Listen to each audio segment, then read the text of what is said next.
ये कहानी है एक 18 साल की खूबसूरत लड़की की जो एग्ज़ाम के लिए 3 दिन अपने पापा के दोस्त के पास रुकी थी, जिसकी उम्र करीब 45 साल थी। लेकिन उनकी फिटनेस और आकर्षक व्यक्तित्व देखकर कोई उनकी उम्र का अंदाज़ा नहीं लगा सकता था। अजय घर में अकेला रहता था। रात में रिया जब सो रही थी तो अजय 1 बजे उसके कमरे में आया। रिया ने लूज टी शर्ट और शॉर्ट्स पहन रखी थी। आगे जो होगा आप खुद ही सुन लीजिए। तो चलिए शुरू करते हैं। ये कहानी कुछ साल पहले की है, जब मैं रिया कॉलेज के लास्ट ईयर में थी। मैंने एक सरकारी नौकरी की परीक्षा के लिए फॉर्म भरा था और उसका एडमिट कार्ड मेरे पास आ चुका था। परीक्षा दिल्ली में थी, जो 3 दिनों में कंप्लीट होनी थी, जो मेरे छोटे से शहर से काफ़ी दूर थी। मेरे लिए अकेले वहाँ जाना आसान नहीं था और मम्मी पापा उस समय अपने काम में इतने व्यस्त थे कि वो मुझे छोड़ने तो जा नहीं सकते थे, लेकिन 3 दिन की परीक्षा के लिए रुक नहीं सकते थे। पापा को अचानक अपने पुराने दोस्त अजय अंकल की याद आई, जो दिल्ली में रहते थे। पापा ने सोचा कि अगर मैं उनके घर रुक सकूं, तो यह मेरे लिए सुरक्षित और सुविधाजनक होगा। उन्होंने तुरंत अजय अंकल को फ़ोन किया और सारी बात बताई। अजय अंकल ने बड़े उत्साह से कहा, रिया को कोई दिक्कत नहीं होगी, तुम उसे मेरे पास छोड़ जाओ। कुछ दिन बाद जब परीक्षा का समय आया, पापा मुझे लेकर दिल्ली रवाना हुए। अजय अंकल का घर दिल्ली के एक पॉश इलाके में था। उनका बंगला विशाल और आधुनिक तरीके से सजा हुआ था। अजय अंकल की उम्र करीब 45 साल थी, लेकिन उनकी फिटनेस और आकर्षक व्यक्तित्व देखकर कोई उनकी उम्र का अंदाज़ा नहीं लगा सकता था। पापा को पता चला कि अजय अंकल की पत्नी कुछ साल पहले एक दुर्घटना में गुजर चुकी थी और उनका बेटा ऑस्ट्रेलिया में नौकरी करता था। वो घर पर अकेले रहते थे। जब पापा ने मुझे अजय अंकल से मिलवाया तो उन्होंने मुझे गर्मजोशी से गले लगाया और मेरी पढ़ाई के बारे में सवाल किए।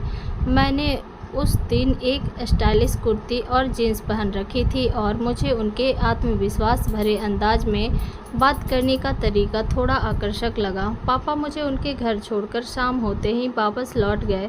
अजय अंकल ने मुझे अपने बेटे का कमरा दिया, जो बहुत ही आरामदायक और खूबसूरती से सजा हुआ था।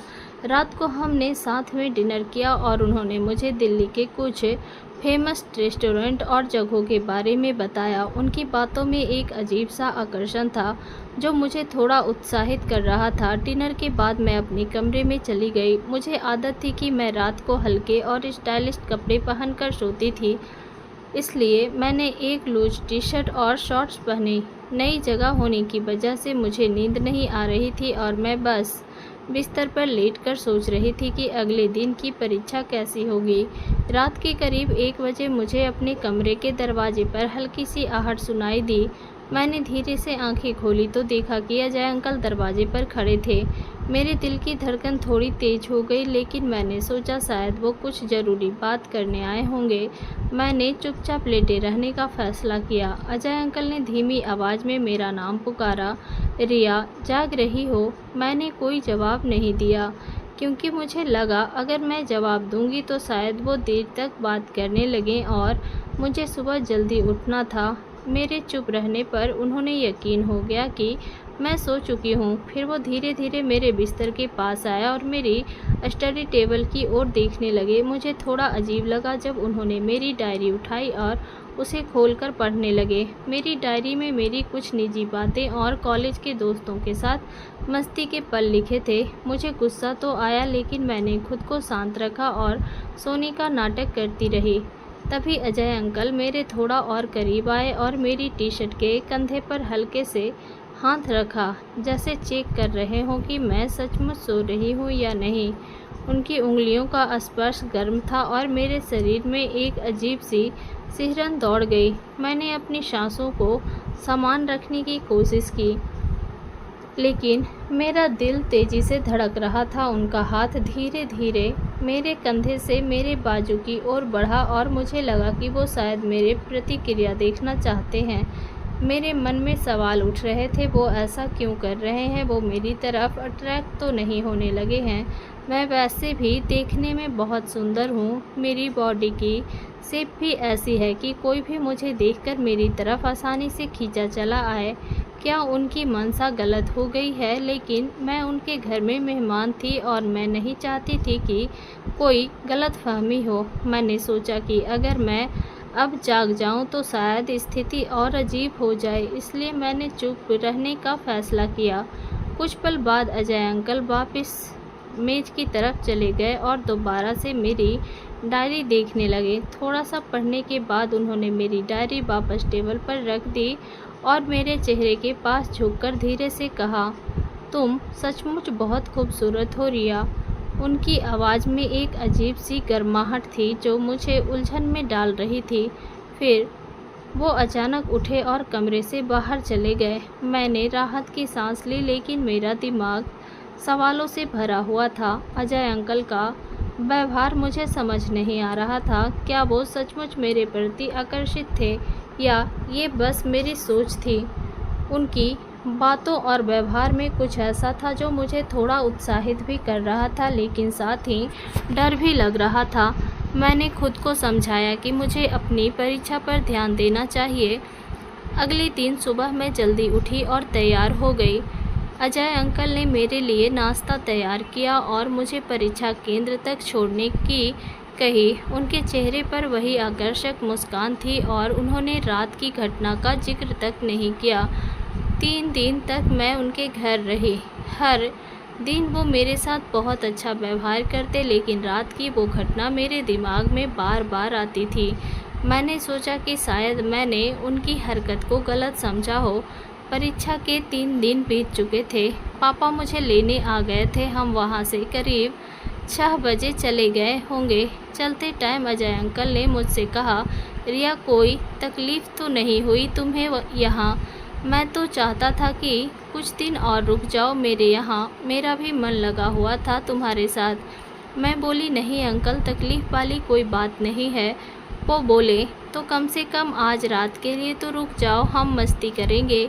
रात की सुनते ही मैं थोड़ी सी सहम गई। मैंने कहा, नहीं अंकल, मेरे फाइनल ईयर के एग्ज़ाम शुरू होने वाले हैं, मैं नहीं रुक पाऊँगी। और हम वहाँ से अपने छोटे से शहर वापस लौट गए। लेकिन दिल्ली में अजय अंकल के घर बिताई वो रात मेरे दिमाग से निकल ही नहीं रही थी। उनकी रहस्यमय मुस्कान, उनकी गहरी आवाज़ और मेरी डायरी को चुपके से पढ़ना और मुझे हल्के से टच करने की उनकी हरकत, ये सब मेरे मन में एक अजीब सा तूफ़ान उठा रही थी। मैंने पापा को कुछ नहीं बताया क्योंकि मुझे डर था कि कहीं उनकी और अजय अंकल की पुरानी दोस्ती में दरार ना पड़ जाए। लेकिन मेरे मन में एक सवाल बार बार उठ रहा था, अजय अंकल ने उस रात ऐसा क्यों किया? क्या वो सचमुच मेरे प्रति आकर्षित थे या मैं ही कुछ ज़्यादा बढ़ चढ़कर सोच रही थी? कुछ हफ्ते बाद मुझे एक अनजान नंबर से मैसेज आया। मैसेज में लिखा था, रिया, तुम्हारी डायरी में लिखी वो कविता बहुत खूबसूरत थी, बिल्कुल तुम्हारी तरह। कभी दिल्ली आओ तो मैं तुम्हें मेरी पूरी लाइब्रेरी दिखाऊंगा और उनकी सैर भी कराऊंगा। तुम्हारा अजय। मेरा दिल ज़ोर से धड़कने लगा। अजय अंकल को मेरा नंबर कैसे मिला और वो मेरी डायरी की कविता की बात क्यों कर रहे थे? मैंने मैसेज का जवाब नहीं दिया, लेकिन मेरे मन में एक अजीब सी उत्सुकता जागने लगी।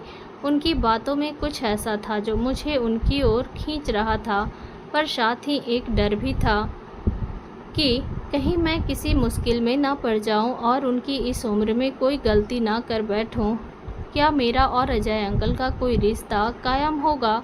क्या ये जोश भरी उम्र मुझसे कुछ हदें पार करा बैठेगी? इसके लिए आपको दूसरा भाग देखना होगा।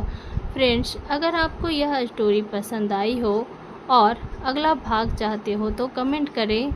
मैं आपके लिए इसका दूसरा भाग जल्द ही लेकर आऊँगी। मुझसे जुड़े रहने के लिए सभी दोस्तों को बहुत सारा प्यार। ये कहानी केवल मनोरंजन और शिक्षा के उद्देश्य के लिए, मेरा मकसद किसी भी तरह की अनुचित बात या अश्लील भावना को बढ़ावा देना नहीं है। आपके प्यार, भरोसे और साथ के लिए दिल से शुक्रिया। मिलते हैं अगली वीडियो में। धन्यवाद।